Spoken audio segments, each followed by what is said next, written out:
I'm a 34-year-old man who thought I had a pretty normal life. I lived in a suburban house that I bought long before I met my wife. We'd been married for 3 years, and despite not being wealthy, we lived comfortably. My wife had always talked about wanting something extraordinary in our marriage: lavish vacations, exciting experiences. While we didn't have endless resources, I tried to accommodate her desires, going on the occasional trip and splurging on special moments. But about 6 months ago, she started complaining about feeling stuck. She wanted more excitement, new adventures, and to spice things up, I suggested we go to counseling or plan a big trip, but she dismissed those ideas. Instead, she mentioned planning a girls' trip with old college friends. She seemed so excited, and I thought it would be a good way for her to get a break and refresh. I was supportive and encouraged her to go. She started planning her trip, telling me it would be a beach destination at a fancy resort. She seemed so happy, constantly scrolling through flights and hotel options. She even joked about not spending all of our savings on cocktails. And I laughed, thinking it was just her being excited. The only thing that bothered me was her insistence on taking her dream car on a pre-trip drive to meet someone regarding arrangements. I had bought that car for myself, but she loved it so much, calling it her baby. I didn't mind too much since I rarely used it. The day she left, she wore a summery dress and kissed me goodbye, telling me she loved me and would text often.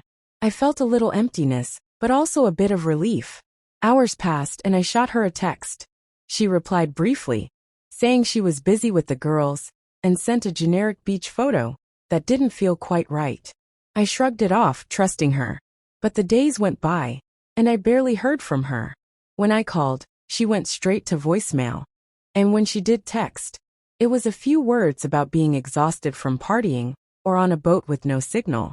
The friend she mentioned from college never posted anything on social media about the trip, and I discreetly checked.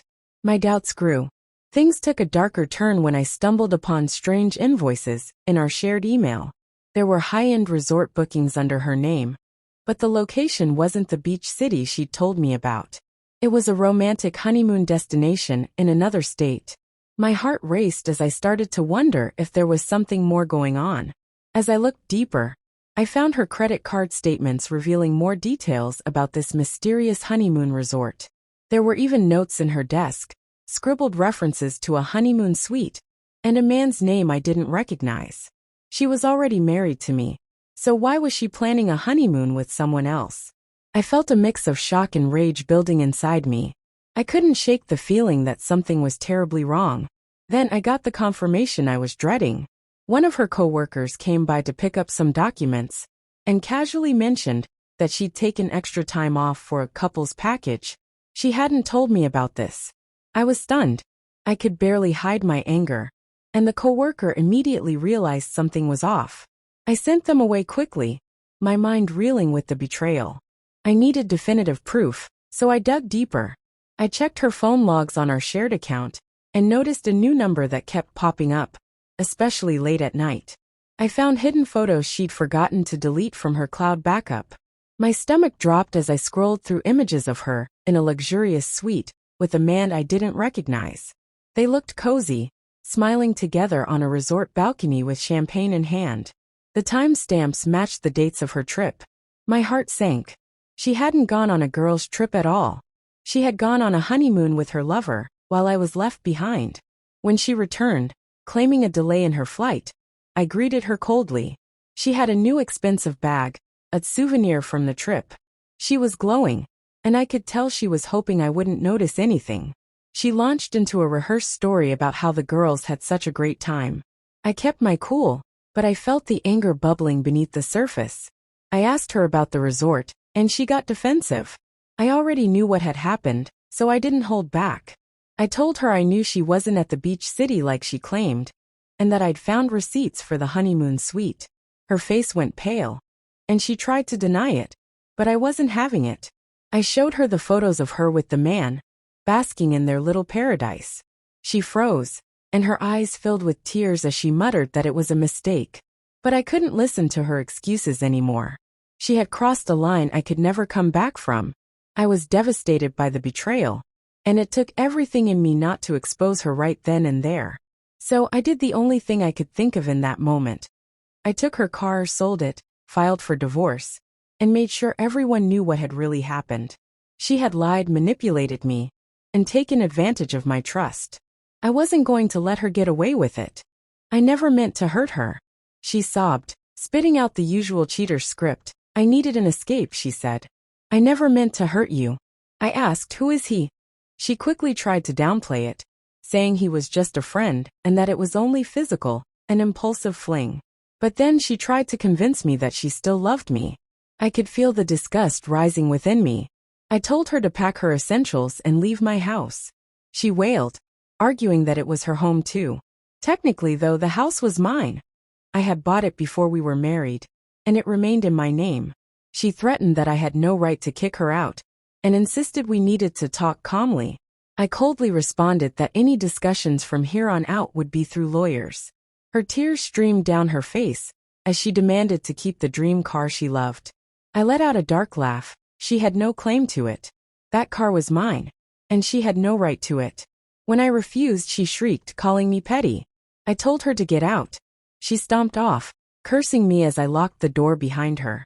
The next day, I wasted no time. I immediately called a divorce attorney, detailing everything, the affair, the honeymoon scam, my financial concerns, and how I wanted to minimize the damage. The attorney was appalled, but he assured me that we had a strong case. We planned to file for divorce on the grounds of adultery, despite the state being a no-fault jurisdiction. However, proving her infidelity would still likely affect the negotiation process. The attorney advised me to gather all evidence, especially financial records to show the honeymoon spending. That night, I dug through receipts and credit card statements. She had used our shared credit card for several charges, but the majority of the trip expenses were charged to her personal card. It didn't matter, the proof was clear. The trip was real, and the damning photos of her with her affair partner confirmed everything. Meanwhile, she kept bombarding me with calls, some begging, others laced with anger. She called me heartless for not allowing her to stay in the house. I calmly reminded her that it was my house. She insisted she contributed to the mortgage, but I told her that if she wanted to push that argument, we'd let a court decide. Then she started crying, saying the affair partner didn't matter, that she was confused. I told her I was done listening. Enraged, she threatened a long legal battle. I hung up. The following day, I changed the locks and blocked her number, letting my lawyer handle any further contact. She tried a different tactic, telling mutual friends that I was throwing her out just because she went on a girls' trip. But when I shared the photos of her in a honeymoon suite with another man, the truth spread like wildfire. People were disgusted by her brazen lies and betrayal, while a few tried to convince me to stay calm and salvage the marriage. I had no intention of saving a relationship built on deceit. Soon, my lawyer prepared the divorce papers, citing irreconcilable differences and her infidelity. I was ready to serve them, but I found something else that added fuel to the fire. That dream car she adored? It was legally mine. The title and insurance were in my name, not hers. She had only been the main driver. Realizing how much she prized that car, I decided to sell it. No reason to keep a constant reminder of her betrayal. My lawyer confirmed I had every right to liquidate it if I wished, and that's exactly what I did. I listed it online, and it sold quickly for a decent amount, money I could use for legal fees. When she found out, she sent furious messages from a friend's phone, cursing me for destroying her dream. I told her that's what she gets for lying and cheating. She could buy her own dream car with her affair partner's help. She kept insisting she had a right to the car, but the attorney confirmed she had no claim to it. I felt no sympathy. She tried to paint me as petty, but in my view, it was rightful payback. Then came the moment to serve the divorce papers. My lawyer had arranged for a process server, but I decided to make it personal, to deliver the papers in person for maximum impact. Ironically, she had scheduled a small birthday gathering with some old friends and posted about it on social media. She clearly still wanted to pretend life was normal, so I saw this as the perfect moment to confront her. The birthday party was at a local bistro, in a private room. She arrived wearing a new dress, a gift from her affair partner. She looked smug, surrounded by friends, the atmosphere supposed to be celebratory. When I walked in, the tension was palpable. She spotted me immediately, a flicker of surprise crossing her face. She tried to glare confidently, as if expecting me to beg for reconciliation. But I approached calmly, ignoring her icy stare. "Why are you here?" she asked. "I have a gift for you," I replied, my voice steady. The room went silent. I handed her the envelope and she opened it, scanning the top page. Her face drained of color, as she realized it was divorce papers. Her shock quickly turned to fury. "You absolute jerk," she spat, trembling with anger. In front of her friends, I said, "You lied about the girls' trip, about the honeymoon with your affair partner. And then you tried to come back for half of my assets. I'm giving you exactly what you deserve." Some of the guests gasped. She tore the first page in rage, screaming about how I ruined her birthday. I retorted calmly, "She ruined my life first, by cheating and lying." The room was silent, as she went into a full meltdown.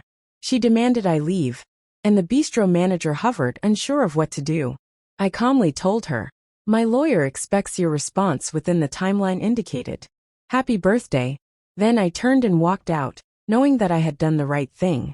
I turned on my heel, walking out of that bistro with my head held high, ignoring the curses and venomous words she hurled at me from behind. Yes, it felt petty in that moment, but also deeply satisfying.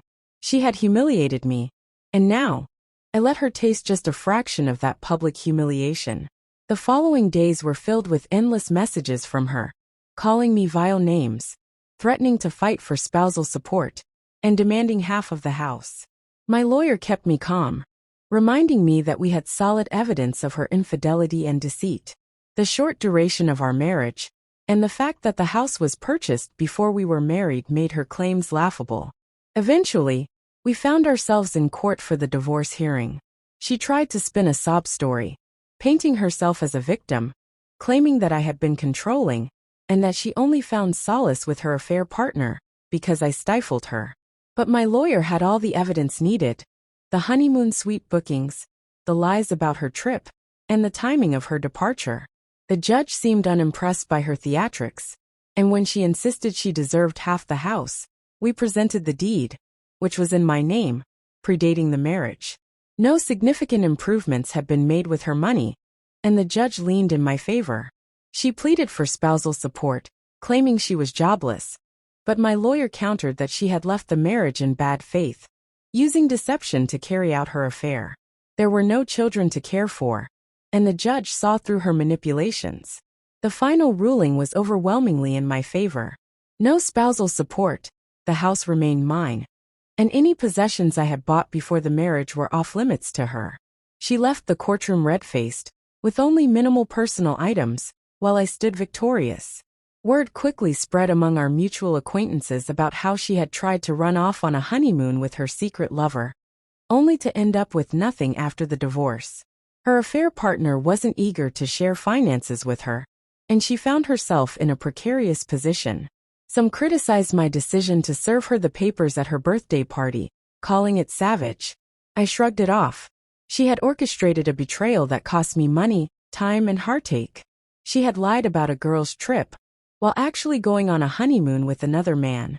Serving her papers in front of her friends was my way of delivering the public humiliation she so richly deserved. Months passed, and while my parents remained uninvolved, I continued living in the house. It felt emptier, but strangely more peaceful. I sold the dream car she had adored, got rid of the bed we once shared, and redecorated the space to make it fully mine. She tried to call me once or twice, fishing for pity and complaining that her affair partner wasn't as wonderful as she had hoped. But I let those calls go unanswered. My lawyer reminded me that the final decree had been signed, and we owed each other nothing. If she tried anything else, we could press legal boundaries. Occasionally, acquaintances asked if I regretted the public confrontation or my savage approach. A small part of me wonders if I stooped to her level, but mostly, I feel no regret. She humiliated me by lying, by going on a romantic getaway with her lover, while I believed she was with friends. She caused me emotional turmoil, Not to mention the wedding plans that were canceled in the wake of her betrayal. By flipping the script, I regained control. If she's out there cursing my name, that's her problem. She and her honeymoon partner can handle their own drama. Meanwhile, I stand vindicated. The house is intact, my finances are protected, and I'm forging a fresh path, untainted by her lies and deceit. That knowledge, coupled with the memory of handing her those divorce papers at her own birthday party, is more satisfying than any heartbreak she caused. Let this be a cautionary tale to anyone who toys with betrayal.